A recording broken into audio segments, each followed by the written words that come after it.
السلام عليكم ورحمة الله تعالى وبركاته خوتي. نتمنى تكونوا بخير وعلى خير. الفيديو هذا النهار اللي هو غنعطيكم واحد الوصفة. بما ان هاد الوقيته هذه راه كنشوفوا هاد المنازله، يعني اللي كاينه بزاف ديال الناس، يعني كتجيهم ديك الترويحه صعيبه وكتجيهم ديك السعال وديك السخانه، البارده والسخونه، ديك التبوريشه بحال هذا تبوريشه. يعني هاد الوصفه هذه اللي عاد نعطيها لكم راه هي مجربه وفعاله 100%، وما تخافوش منها، غير عملوها. وخلي الوليدات الصغار، الناس اللي كيكونوا عندهم امراض مزمنه حتى هما يقدروا يستعملوها. يعني ما تخافوا منها، ما حتى شي حاجه، وسهله مهله في متناول الجميع. المقادير ديالنا اللي هما يعني موجوده في كل بيت، يعني ما عاد تمشي تشري لا من فارماسيا لا حتى شي حاجه، وصفه طبيعيه. ها هي كما كتشوفوا عندي هنايا غنعمل واحد الكاسرونه، وغادي نعمل هنا واحد تقريبا كاس ديال الماء مع مارشي كما كتشوفوا. غادي نعملو فوق البوطه.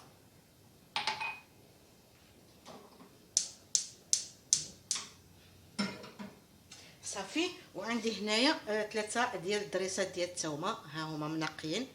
غادي نعملوهم هكذا صحاحين، غنعملوهم في ديك الكاسرونه ديال الماء. صافي. وعندي هنايا اللتينه، هاد اللتينه راه هي عندي مغسوله.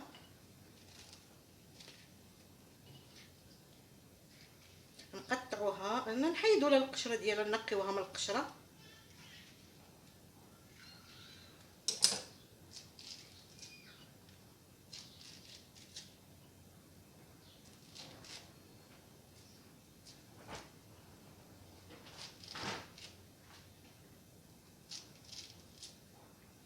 صافي نقيوها.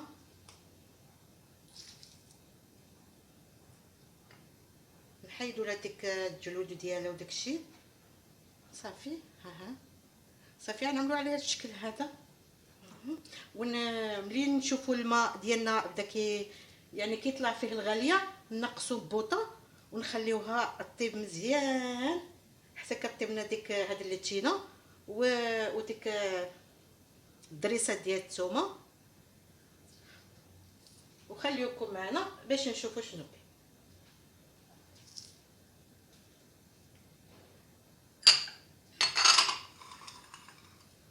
كما كتشوفوا مهم عاد طلع فيها الغاليه ونقصوا لها من النار.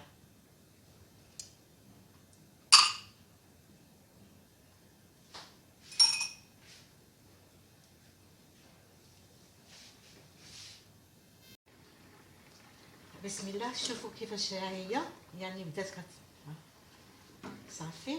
دابا غنبقى معاها هكذا كنبزع ديك اللتينه وفي نفس الوقت ديك الثومه،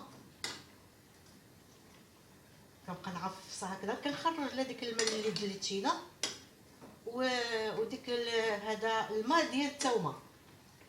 حتى الثومه كنبقى نضغط عليها، يعني فرشيطه بحال هكذا، وكنبقاو نعسو فيها. ها.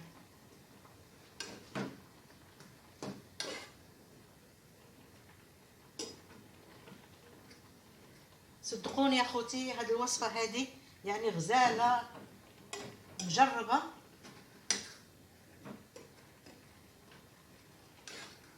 لان دابا كنشوف كلشي مريض، وانا بيدي هاد السيمانه هذه راه جوزت واحد العدمه ما شكيت عليكم،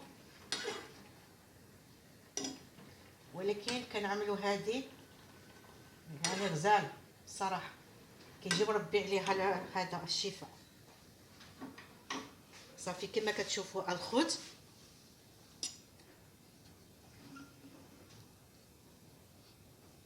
ها هي شوفوا.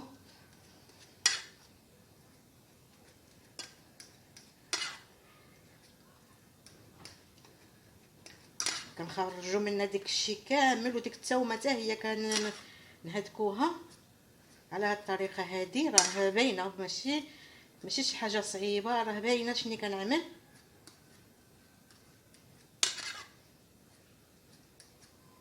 صافي.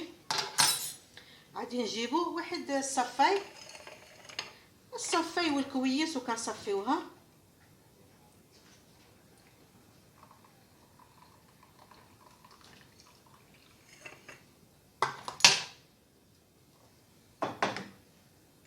شحال ما صفينا راه مزيان.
خرجوا منها داكشي كامل، خليو فيها حتى قطره.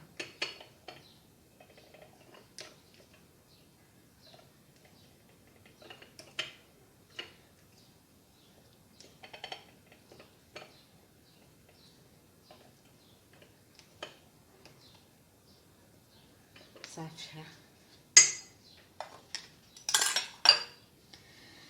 كما كتشوفوا العصير ديالنا هو هذا اللي هو لاتشين برتقال وفيه الثومه، ها هو كيجي غزال.